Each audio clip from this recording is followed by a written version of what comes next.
I mean, my involvement with that was on a newer version of it that we were going to do. Because when I get hired, here back up again, Yeah. my boss from Magic Mountain, Dave Gingenbach, ended up being hired as the president of Advanced Animations in Connecticut. And he asked some of us to come back there and live and work with him at Advanced Animations.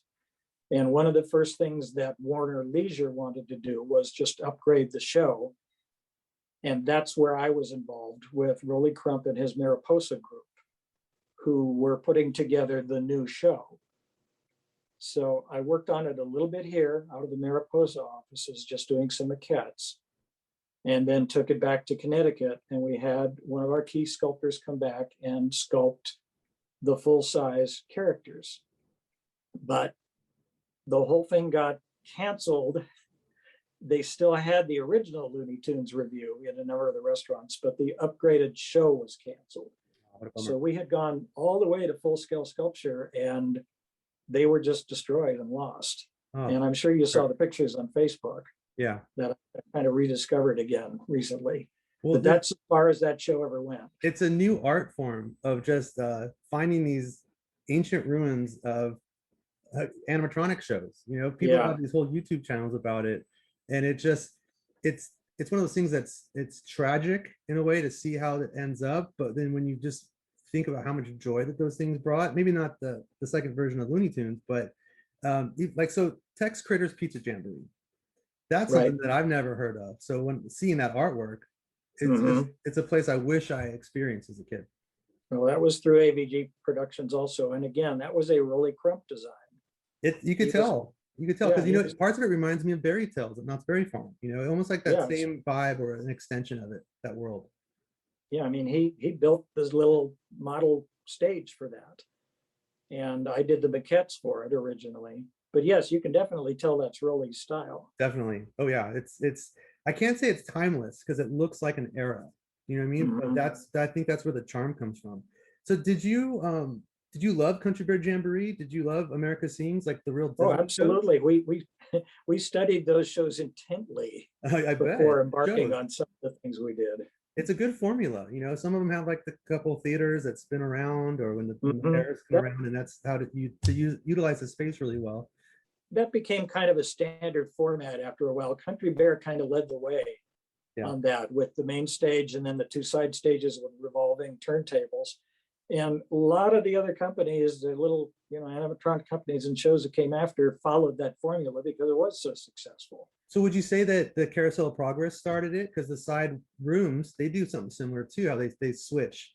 Yeah, I mean, that's along the same vein, exactly. It's a perfect way to have two sets and two scenes within one envelope. Right. It's funny, when depending on who you ask, what they call the building in Tomorrowland, like I'll still call it the America Sings building. My mom will call it the Carousel of Progress building. I do too. My kids might call it the Star Wars launch bay. So you never know, like it just depends what era you're from. But so tell me about the Bullfrog Bayou and how that ties to. That was Bullfrog Bayou. I co-wrote with Kurt Gingenbach, Dave's son, and Big Albertino from Country Bear fame. We had a request from Alvaro at AVG to come up with a small show that could be incorporated into smaller restaurants, because everybody can't afford a big Bullwinkles show or a big themed, dining room. The Bullwinkles could afford a big Bullwinkles show. Yeah, well, apparently not after a while, but anyway, so that was the thing that we had to do, is come up with something small. And it went through a couple of little iterations and all that, a couple of changes in the characters. But when we had finally come down with the four characters that we were going to have in it, that's when we sat down with Albertino.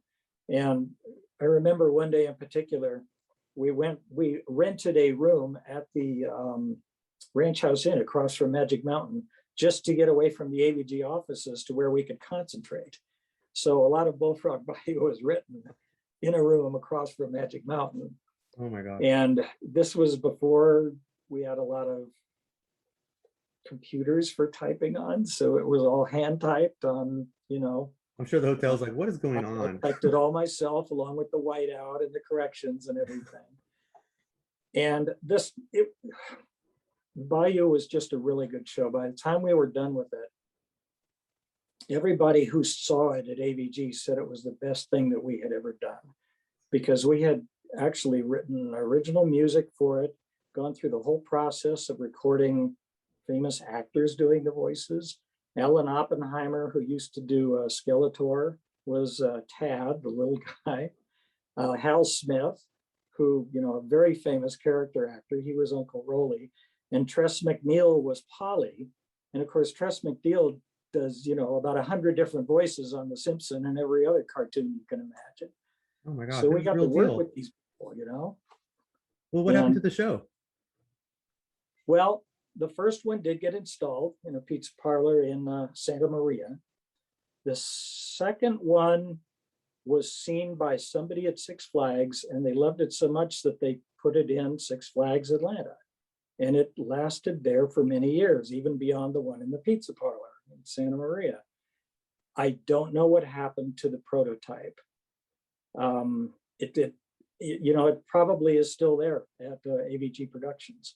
But there was certainly no more than 3 of them ever built. That's just part of the mystery of where these things end up. Tell me about the Circus Playhouse.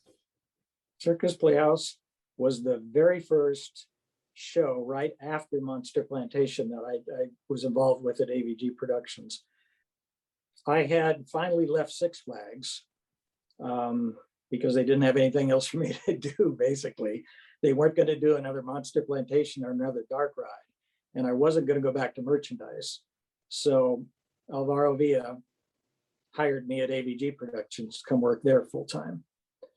And this was a company out of New York that wanted to do the prerequisite 100 pizza parlor shows. That was always the number they gave us, 100. We're going to build 100 of these. And it was the first big show that I helped to design. But it was really a learning curve, because even though we had studied Bear Band and America Sings and all that, I think we didn't realize that you didn't have to make those characters so darn big, because we made them really big. We thought, oh yeah, you're going to be in a big room. You want to be able to see them. So in my opinion, we made them way too big, which made them unfriendly. And expensive, I bet. Yeah, and we also didn't have control of the music, didn't have control of the voices.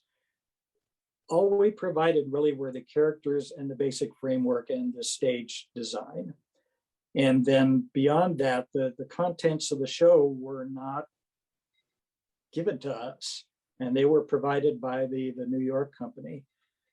So another reason, there's a record album floating around out there that's pretty famous now. And you can hear all the songs on it, and it's there, and it's got a huge following now too, that I found out. But again, to me, it was just a good learning curve. It was what not to do in the next show, and the next show was Tex Critter. Because of all that, the next one gets bigger and bigger and better until you end up with the Bayou. Yeah. Well, actually, our shows shrunk. That's right. Temple Park show. I mean, the Circus Playhouse was a big stage because of those big characters. Tex Critter came down in size because there were 3 characters and it was a little more compact, and it was going into the Castle Parks miniature golf venues that were around California. There's and then Bullfrog Bayou was even smaller. So everything came smaller, but it got better as it went along. What I like about the animatronic shows that have smaller elements, see, if it's like a bigger character, you can almost picture, oh, there's a person inside a costume acting it. But if it's something cute and small and like, oh, how do they do that? It just seems more intimate and more of a wow factor. Like, you have to wonder, is this a puppet? No, it can't be a puppet, because where would the person be? And it kind of makes you wonder and keeps the brain going that way when you see it. Yeah. Yeah. Well, you're right, because the frogs really weren't very big in Bullfrog Bayou, but they were certainly friendlier and a lot more relatable. Let's talk about something else that really blew me away that you worked on. So also as a kid, I grew up going to Universal Studios. There was a movie came out that was humongous called American Tail. And Universal Studios Hollywood, and I think Florida too, but Universal Studios Hollywood had a really cool American Tail Show, and Playland. What was your involvement in Mhm. that? That was mainly through my friend Randy Simper, one of the very best puppet builders in the world. He did a lot of the work on DC Follies and Dumbo Circus and a lot of other shows along the way. And he'd also built costume characters. Anyway, he and his sister were contracted to create the costumes and the big, yeah, there we are, the big tiger puppet, because that was Randy's specialty. He was doing a big mechanical Yeah, thing. this was definitely not a small, intimate little Oh no, he was animatronic. huge. He was on par Yeah. with King Kong, I think. You know, it was Yeah. just massive characters. Yeah, I mean, he was the biggest thing in the show and the biggest, crowd pleaser also. Dom DeLuise, right? Wasn't he the voice of this character? Yes, Don I DeLuise. could hear his voice when I see it. Yeah. Anyway, Randy specialized in this kind of work. And Randy always came to me to do the design drawings for these characters. Not that I was designing the character, but I would adapt it to something that he could build. I would do a profile and I would do a front view and any smaller views of things that he needed. Because then he could take that and cut the main stuff out of foam or build it from what he had to, and he knew what it looked like from front to side. And it makes So it make I sense. always- Like where yeah, you would we look always out, like looking out the mouth, or you would look out the eyes, and just proportionally, how does it work? Yeah. Right. And for the other characters, of course, they needed to see how people would fit into these. So that's where I came in also, was drawing them up to make sure an actor would fit inside, and also designing the costumes, again, based on the film.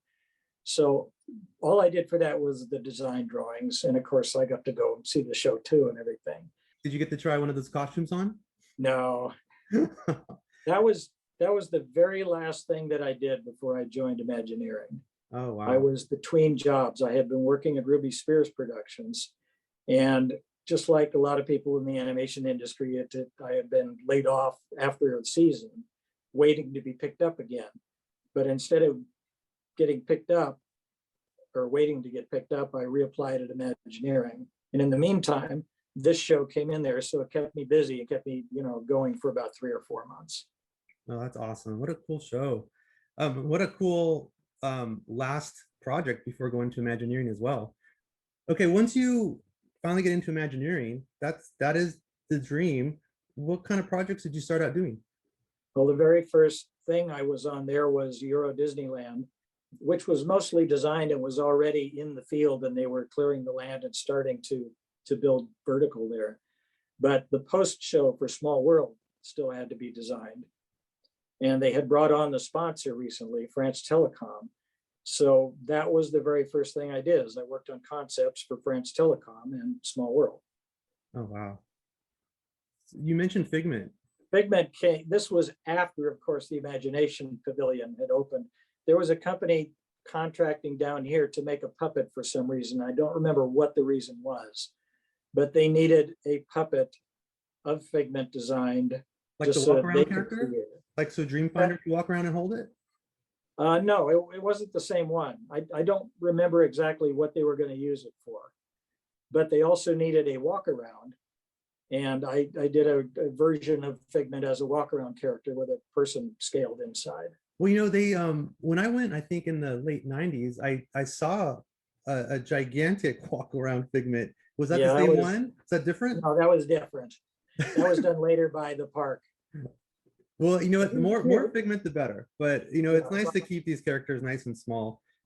Okay, so from Figment, let's go to something that I know has like the most diehard fans out there, the Adventurers Club. What was your involvement with that attraction? Well, once again, we go back to my friend Randy Simper, We're going to tribute who this was show to him. asked to create this puppet in like 2 weeks. He had to throw this thing together in 2 weeks. And he needed the design drawings as quickly as possible. So Joe Rohde actually came over to my house one evening, and we sat at my dining room table, and he told me what he wanted to see in this puppet. And I drew it from there, and of course he approved it later, but this all had to happen really fast. So the kernel was designed, I did the design drawings, gave them to Randy. He started sculpting it, and then one Sunday morning, he calls me up and he says, I really need your help. He said, I'm in a bind on this. I've got to get this sculpture finished. So I went over to his house and I helped him to sculpt the face parts of it. I did the inside of the mouth, the jaw, and just in the nose, and just parts of him anyway. So that was a, team effort also. Well, such an iconic visual, just the picture, any kind of picture of Colonel at the Adventurers Club. I never got a chance to see it. I grew up in Southern California, but I know that the people that grew up out there, that's like sacred territory, the Adventurers Club. And I keep hearing of people trying to find ways to bring it back somehow. Like, oh, maybe they could do the Adventurers Club here or there, but how exciting.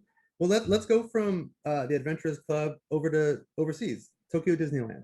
I know there's 3 attractions in particular that you had a nice hand in. Let's start with Small World Holiday. Okay. What was that like?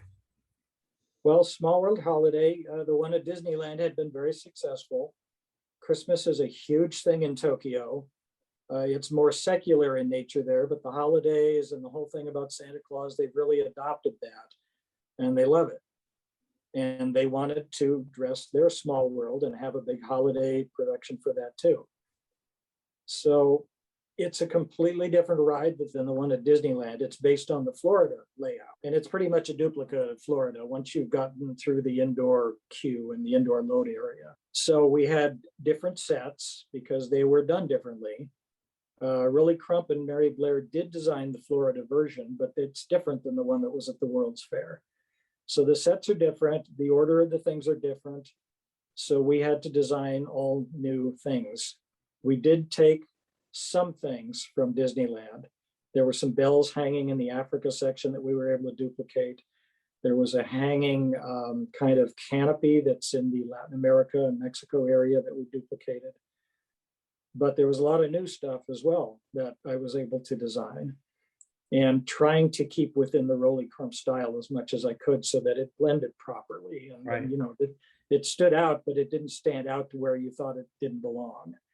Right. And I'll tell you something, when we were installing that, it was pretty grueling. I mean, we were on a tight schedule. And I remember one day we were getting toward the end and they fired up the music. And it was just, I mean, everybody talks about that song being an earworm and everything, but it was just so overwhelming and welcome to hear that full-throated, Small World mixed with holiday song. It just made everything great. It's real at that point. The huge payoff right there. And it went for many years. I understand that they've gone out and redesigned now, which I haven't seen. But they used it for many years, just like they do at Disneyland. Well, yeah, it's hard to believe that these overlays have been going for almost 2 decades now. Yeah, and they were never intended to do that. It was like, oh, we'll put it to set for a year or two, But, yeah, but when the lines are longer than they are normally throughout the year, you kind of have to bring it back. I think there'd be riots if they got rid of it. But speaking of holiday overlays, the classic attractions, Haunted Mansion Holiday. So what I think is interesting about this, and I got to experience Haunted Mansion Holiday when I was out in Tokyo. I think it was 2006. Okay. But I thought it was so cool because we're used to Haunted Mansion Holiday here in New Orleans Square, and then you for years you hear Florida residents saying, we really want it here. What would Haunted Mansion Holiday look like in Orlando? Well, go check it out in Tokyo. That's exactly what it would look like. So cool to see that architecture done up in the treatment. Florida never needed the Haunted Mansion Holiday because it's a incentive for people to come back, and Florida was already busy enough. There was no, I mean, they already had the crowds. Whereas Tokyo, it was a big draw for something new and for people to come back, and the same at Disneyland. And, a lot of the Tokyo version is Disneyland's version because the two, beyond a few scenes, are pretty much duplicates. I was just excited to see Sally in it. And then eventually we did get Sally over here. Yeah. But for the longest time, Sally was only available in that one. And that Sally that's here is my Sally. They just reposed her. So okay. Gardner Holt built both of them. And I recognize that face. And oh, that's great. You could cut fiberglass apart, put it into new poses. So well, it was already perfection. No need to redo it. How funny. So those are overlays to classic attractions, but another attraction that I got to experience out there was the Tiki room. And Mhm. when I was there, it almost had a Rat Pack vibe. So it was already a new Yeah. version of Tiki Room. What's funny about that is I grew up in near Anaheim, so I grew up with the original. So when I first saw Under New Management, my mind was blown. I'm like, what is going on? It's so out there, right?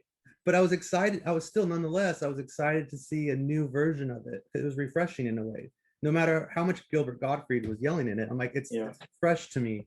But then this version in Tokyo, I love the Rat Pack. So to see a version of the Tiki Room, that blew me away. But you did something. You took it to the next level. Tell us what you did. Tiki Room kind of fluctuates through time about, being popular or not. And Tiki Room in Tokyo needed a boost. Stitch is huge over in Tokyo. He is a huge character over there because he fits the bill for being cute, a little bit trendy, a little bit, edgy.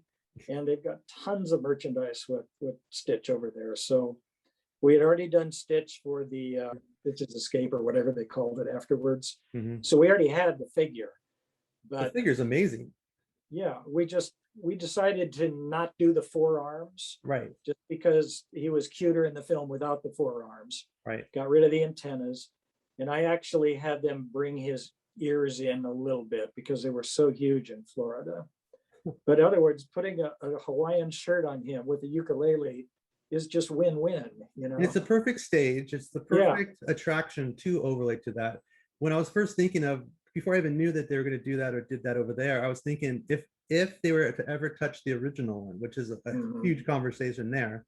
But I've always kind of wanted to see like that large shark character. I think his name is Gantu. He's one of the bad guys from Stitch. I could just picture Yeah. him lifting up the side of the roof to peek his head in, just to kind of chime into that. So if they ever do a redo of it, feel free to include that part of it. Okay. But so how was that received? I'm sure it was a hit. Oh, it was a huge hit. Yeah, it was huge. And again, it lifted Tiki Room up to a level to where, the guests were more willing to go in. I think it's still there. I don't know. That was Well, 2008. the good thing so about it is it treats the attraction with respect and integrity. It doesn't make fun of itself like I think Under New Management did. Well, they kind of yes, there was that because what we did is the four main birds in the Stitch version, we brought back to their original personas good. with new names because they had different names in Tokyo, but we brought them back to those personas That's good. rather than the Rat Pack. So it wasn't Dean Martin and all that. Right. I have So it video. I need to starts dig that up. it starts off as Tiki Room, Mhm. but then of course Stitch being the disruptive character that he is, he comes in and he takes over the show. And And that animatronic is so impressive, and it's a perfect focal point for the room. It's the perfect size animatronic for like a tiki room type of intimate venue. It makes sense. It's perfect. but it took a lot to get him into that room in the footprint that we had because the Tiki Room in Tokyo has a huge basement down below it. It's actually a huge facility. And he, of course, drops way down for maintenance into this basement. And the drum that he has to come up out of has to be a certain clearance so that he didn't bump it. So this thing kept getting bigger and bigger. And we actually took out the front the front row of seats all around Oh my gosh. in the Tiki Room in Tokyo to make room and keep people far enough away from the stage. So anyway, it was a little bit of a bear fitting him in there, but we did, and again, it worked. Oh, I love it. I think it's going to be there for a long time. I bet you there's a good sized queue for that attraction to this day. Yeah. Let's move on to my kids' favorite attraction. And if they were in this room, they would be thanking you too. Like, Okay. California Adventure needed an attraction like the Little Mermaid since day one.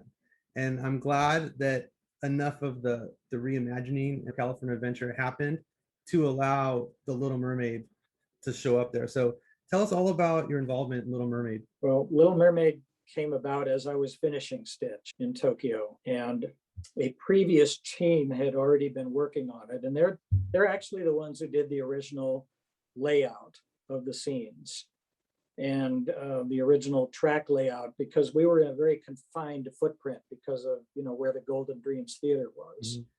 So others did that before me, and it was predetermined that rather than try to tell the story, which was not going to be possible in its entirety, that they would just center it on the main show tunes that were in that, were the most famous. Plus, having a grand finale or a summing up at the end of it. So the other team was busy on other things in 2008. So I just kind of raised my hand, and Chris Crump was the production designer on that. And I just told him, if the opportunity comes up, my hand's in the air, I want to work on this. Oh, definitely. So he actually created the mechanism that got me onto that attraction. Oh my gosh. So What's so Chris. cool about the Little Mermaid at California Adventure is I'm a big fan of Pacific Ocean Park, or POP, and just a different kind of seaside amusement park from back in the day. And I always heard my mom and my dad talking about their experiences with that. And when DCA first opened, I just wish that area of the park, Paradise Pier, had that vibe to it. And it wasn't until, maybe 7 or 8 years later after they opened it, they fine-tuned it, and now it has that vibe. And I could just picture a dark ride about a mermaid in Pacific Ocean Park. And so it's the prettiest show building. It's the prettiest building right there in that area. Look, especially when you look across the lagoon from it. I love the tidbits of knowing that King Triton fountain has roots from Disneyland from back in the day, from the fountain. So I love stuff like that. But so with the mindset of, the vintage seaside parks, tell me what you're thinking of how the Little Mermaid might fit into that. Did that come into play when you're designing like the exterior or the ride itself? Yeah, I was involved in the final look of the exterior to a point, but it was really done by our creative architects and by Jim Shull, who took what used to be a attraction actually in Coney Island, I believe, which was the Dragon's Gorge or Dragon's, or that big archway. Yeah, exactly. Yeah. So playing off of that archway, and then I played off of that on the inside with the proscenium before the attraction's vehicles, and then in the mural, you'll see the Ariel has that arch over her. Oh yeah. And that all plays into these succeeding arches from the front. The inside where the queue is always reminds me of Catalina Island too. My mom and dad used to go to Catalina, and they have like the tile art. Exactly. Yeah, exactly. So how perfect for a California Adventure Park to have that tribute, and it's not in your face, but if that definitely pays tribute to Catalina. Yeah, and something you should know too, if you look at the finials on top of the building, the seahorse. I don't know why that wasn't coming to me. Take a look at the seahorse next time, and then go look at your pictures of Pacific Ocean Park at the entrance. Oh yeah, I've seen it right now. Because we took the seahorse as a homage to Pacific Ocean Park. I love those. Added a little smile to him there, but that's as a homage to. Oh, how great! I think all the parks have waited for a true Little Mermaid ride for a long time. Going back to Euro Disneyland at the time. Oh yeah, there's many versions. Many versions that they could have put it in Disneyland. They could have put it in a lot of places, but I'm really glad they ended up with California Adventure. To me, that park really needed an It's a Small World type of people eater. And it's something for like the whole family. The park was lacking in that area. It didn't have it, and now it does. And it just goes to show it's a must ride, almost the first attraction that we go with the kids. And it's hard because when we like to go when it's not crowded, but like now that it's getting more and more popular, the park, sometimes we're waiting in 45 minutes to an hour for that. We're like, oh, we're so used to just walking onto this thing, but it's such an efficient ride system. There was a misconception at first about, we built this large queue onto it there. And because the queue was never full in the beginning, there was this misconception, oh, well, it's not that popular. Oh, yeah. Like well, the whole park suffered for that. People eater. Exactly. It's got 2019, I think it was, THRC on it for the Omnimover. And it just keeps, feeding it. But I've noticed too in recent that queue does get used a lot now, even with the ride running full function. Oh, definitely. So it was wise to add all of that queue in there after all. It's funny you mentioned the perception that comes from, I don't want to say efficiency, since it's such a people eater type of ride in a park that does not have a lot of people eater attractions. It reminded me, because I helped open Eureka Parade back in the day when Disney California Adventure first opened, and the parade route was super wide, especially like when all these locals are used to the intimate pathways of Disneyland. And now you have this performance corridor that's literally 100 feet wide. Yeah. You see these floats going down there, and it just looks like it's empty, but like it's part of it. Yes, it wasn't super crowded at first, but part of it really was the perception that, see, look how wide open it is. You can see like this dust balls floating through. No, it's just, it's made to handle a lot of people. And it just, And that's definitely been a prerogative in any of the park designs after Disneyland, is making sure that those walkways were big enough to Right. accommodate parades and events. right. It reminds me of, like, is it called Project Stardust, is when they went back to the original, because the Galaxy's Edge, it's going to be so crowded. We need to make sure that all these pathways are expanded. But there Mhm. is something to say about like the park feeling like a park with the benches and just landscape Yes, and stuff. yeah. Well, this has been amazing. Like I said, you are one of the reasons why I wanted to have a podcast, not only have a podcast, but be an experienced designer, balance that with gallery art. When you kind of think of those two hats that you wear, Little Mermaid is the best example, because here's this attraction that you did, but with that beautiful Little Mermaid mural, right where you board the ride. Like, it's so Mhm. great to see how the painterly vibe of an artist merges in one attraction like that. So I'm blown away with all the stuff you do. Well, thank you very much, Sam. If people wanted to reach out or see more of your stuff, where should we send them? Oh, well, I've got a website. If you go to Instagram, I've got the list there. It's just Larry Nikolai Artist, run it together.com. That's my website. You have such a way of combining characters and placing them into real world theme park environments that feel so seamless. You know, Mhm. it might just, it's not just composition, but you know, when you see artwork out there that has characters experiencing the park as guests, there's a real fine line of making that successful. And I think if anyone else out there sees artwork that does that successfully, I would bet money that it was one of your pieces. It's such a great way to combine characters in that world and putting them into the theme park world, you know? Yep. Cool. I'm gonna stop gushing. You know, I think Okay. you're awesome. And hey, thank you so much. Hope you enjoyed episode 4 of Art of the Experience, and I'll see you on the next one. Okay, bye everybody. Bye now.